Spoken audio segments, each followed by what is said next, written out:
you see this Peter Obi we are shouting, Atiku that we are shouting, Bola Tinubu that we are shouting. If the right thing is not done, if the system is not fixed, in the next 4 years, another election, we will still come and be shouting the same shout. I'm sick, on this, unpredictable moves, I'm on a zigzag. Hello, everybody. Hello, everybody. Happiness is free. Hey, hey, hey. So today we'll be talking about lessons Nigeria should learn from Kenya's election. Yes, if we want to get it right, we want to do it the way it is, we need to learn certain lessons from them to do it because they've done it already. One thing is gender equity. Yes, they consider both male and female in numbers. And for me, that is a very good one. Another one is 3 out of the 4 presidential candidates have female as their vice president. Please come to Nigeria. Let's talk about the major parties that are ruling right now. Let's talk about Labour Party, APC, and PDP. That is Bola Tinubu, Atiku, and Peter Obi. How many of them have female?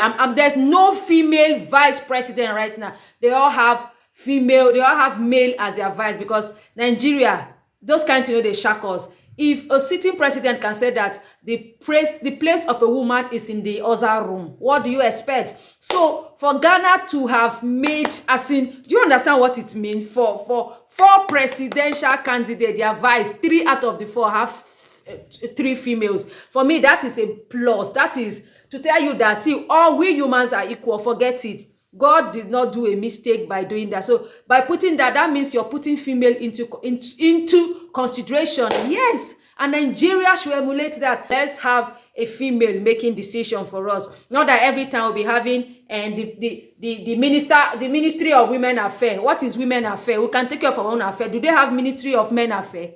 So why is it that kind of ministry will be given to us? Let's move forward. We can do power in petroleum industry. All those places, they should give it to us, please. Please don't give us aviation, because the last time they gave a woman in Nigeria aviation and nowhere it landed us, please. So guys, moving forward.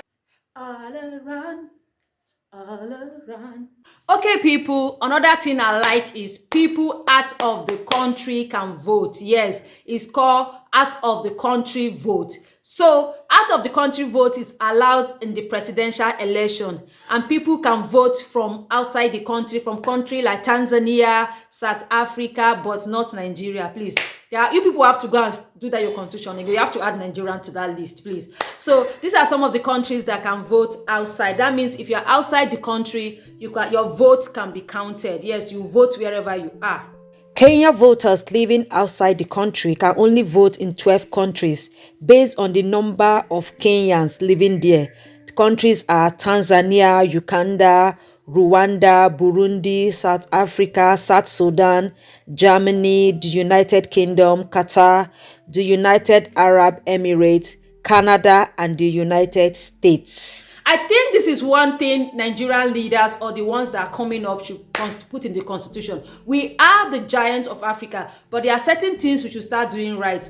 Like we have a lot of Nigerians outside the shores of Nigeria. We have them everywhere. If they said there's this adage that if you go to anywhere in this country and you don't see a Nigeria, Jackpa, that you should run back. So Nigeria is everywhere in this continent, yes, in the whole of Africa, in the whole of the world. So Nigerian, you should try and do it in such a way that people can vote outside the country. Their votes can be heard. I think that is something we've been agitated for a long time, and they've not done it. And another thing I love is prisoners. Yes, there's freedom for prisoners to vote. Yes, those that are in prison, you can vote, and they've been doing that. I don't think they are doing that in Nigeria. I think that is one thing our government should look into. We have a lot of able young men in the prison. At least their votes should be counted, because yes, they've done their terms, they've not done their terms, some have learned their lesson, because some of them in that prison, I think if they have a good government, they will not have done the things they've done. But some people, is in their blood. Stealing is in their blood. You cannot even come and do anything about it. I don't know if you guys get what I'm talking about. So I love the fact that prisoners can vote. It's actually a plus. Yes, I love the fact that they can vote. It's a good one. Go Kenya! Go Nigeria in advance. Go Nigeria. In Kenya, there is a fixed date for election, which is every second Tuesday of August in every 5th year. So I love this fact. At least you know that for now, every second Tuesday in August, every 5 years, there is election. It's already fixed in your mind. You don't need to crack your brain. You don't need to do anything. You already know there is election on so day. So you already know, you are aware. So you already set your timetable. You've already done everything. Okay, maybe I'm traveling back. I'm doing this. Election so time. You already know. But in Nigeria, our problem is plenty. I don't know who is coming. See, even this Peter Obi article and these people we are just shouting, I don't even know who is coming to fix Nigeria, because things to fix in Nigeria are plenty. Maybe as we as social influencers, if we start telling these stories, if we start telling our government the truth, not to paint it the way it is, maybe they will get to know that there are things really wrong. But people are like, oh, you are painting our country so bad. Is it good? Is it good? Why don't you just tell the truth? The truth will set you free. That's what I know when I was growing up.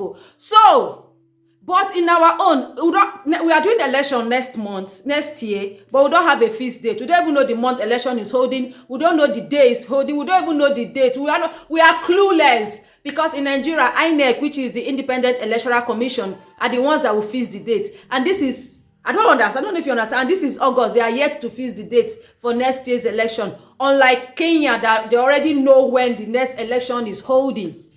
And another thing I love about Kenya is after the election, and there's no brouhaha. Our own.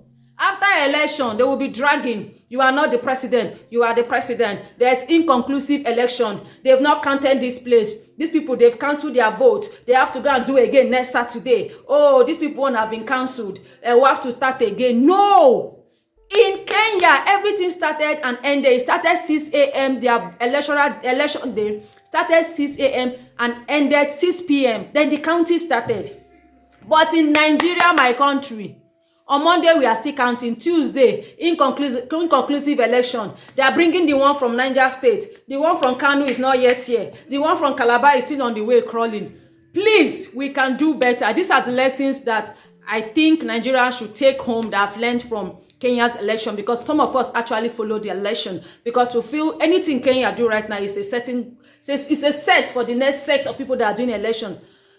So, with these few points of mine, I hope you believe, you've conceived, and you know that it is good that even though you are the giant of Africa, you can still learn from baby Africa. You understand?